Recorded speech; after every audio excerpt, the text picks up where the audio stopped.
Bienvenue sur jean-pierre-villade.com. Je vous propose une nouvelle formation sur EBP devis facturation classique 2014 OpenLine.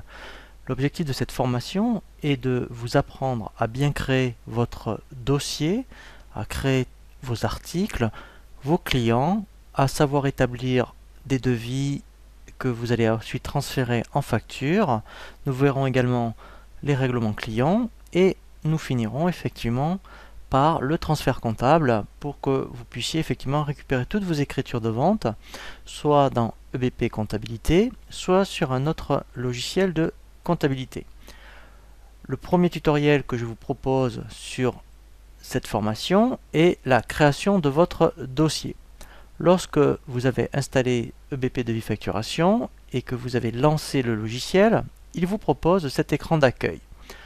Donc, lorsque vous voulez créer votre dossier, vous avez une option où nous allons nous laisser guider par l'assistant de création. Donc, nous allons prendre l'option créer un nouveau dossier. Donc, là, on se laisse guider. On fait suivant.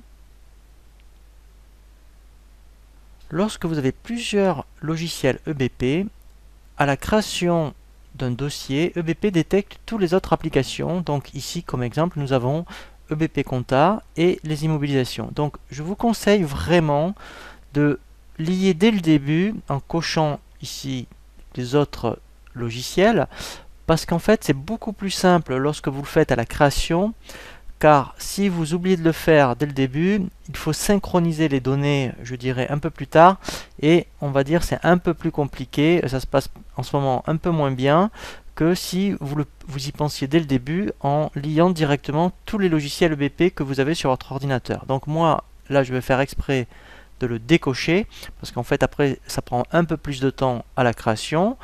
Je vais donc continuer en cliquant sur suivant.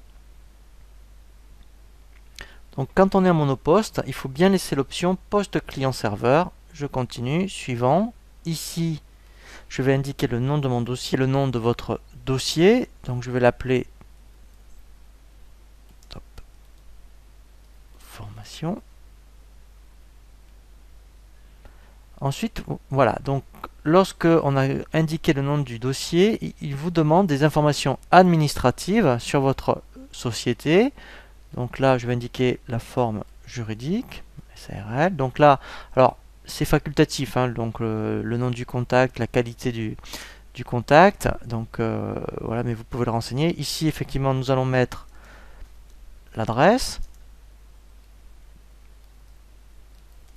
Voilà. Donc je continue. Là, toujours pareil, ce sont des informations administratives. Alors c'est quand même intéressant de les renseigner, puisqu'après effectivement, dès le début par défaut, sur les factures, il reprendra toutes les informations que vous avez indiquées ici. Donc là je vous conseille de mettre votre numéro de TVA intracommunautaire, donc laissez France, et là effectivement ce qui est important, c'est d'indiquer le mode de calcul de TVA. Ici effectivement, il faudra indiquer si vous êtes au débit. Donc au débit, c'est-à-dire que vous tenez compte de la TVA lorsque vous facturez à votre client. Et pareil pour, je dirais, les fournisseurs. Dès que vous recevez vos factures, vous tenez compte de la TVA. Sur les encaissements, là c'est quand on fait de la prestation. Donc là, effectivement, si vous êtes un organisme de formation éventuellement, eh bien effectivement, vous prendrez sur les encaissements dans le sens où vous tiendrez compte de la facture uniquement lorsque vous recevez les règlements de vos clients ou lorsque vous allez régler vos fournisseurs. Et dernièrement, on peut éventuellement avoir de la TVA mixte, c'est-à-dire que c'est un mixte entre le débit et les encaissements. Je prends un exemple, admettons un revendeur informatique qui fait à la fois de la vente et de la formation. Et bien, il va être au débit, je dirais, sur les ventes d'ordinateurs et aux encaissements sur la formation. Donc lui, admettons, il prendra mixte. Donc là, je vais laisser par défaut débit. Ensuite, effectivement, donc là, je vous conseille de laisser importer les données. Donc là, il va rapatrier tous les codes postaux et les départements. Donc après, effectivement, dès que vous allez créer des clients, dès que vous taperez les premiers caractères du code postal, il mettra tout seul, je dirais, la ville. Donc là, je vais le décocher parce que ça prend un peu plus de temps. Donc pour le tutoriel, pour que ça aille un peu plus vite, voilà, là, je le décoche.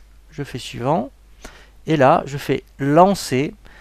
Et effectivement, il va me créer la société. Voilà. Donc après, nous allons voir un second tutoriel où il va falloir effectivement aller ensuite dans les paramètres pour paramétrer, je dirais, toutes les options, aussi bien comptables qu'au niveau qu'au niveau des ventes, je dirais, toutes les options qui vont vous aider à bien ensuite utiliser, je dirais, le logiciel. Voilà, donc là je le laisse terminer pour vous montrer que la création se passe quand même relativement facilement lorsqu'on se laisse guider par l'assistant. Voilà, là il a pratiquement terminé.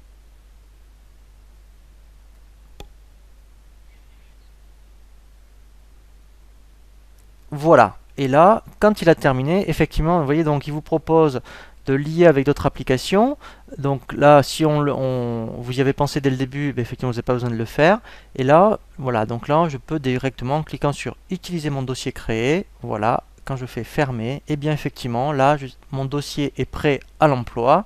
J'arrive sur cet écran de démarrage qui va me permettre effectivement d'avoir des raccourcis par rapport à l'utilisation courante. Et ensuite, effectivement, la première chose que nous allons faire après dans un second tutoriel, c'est de bien paramétrer ici les options paramètres qui concernent toutes les informations société. Je vous dis à très bientôt sur jeanpierrevillate.com pour un nouveau tuto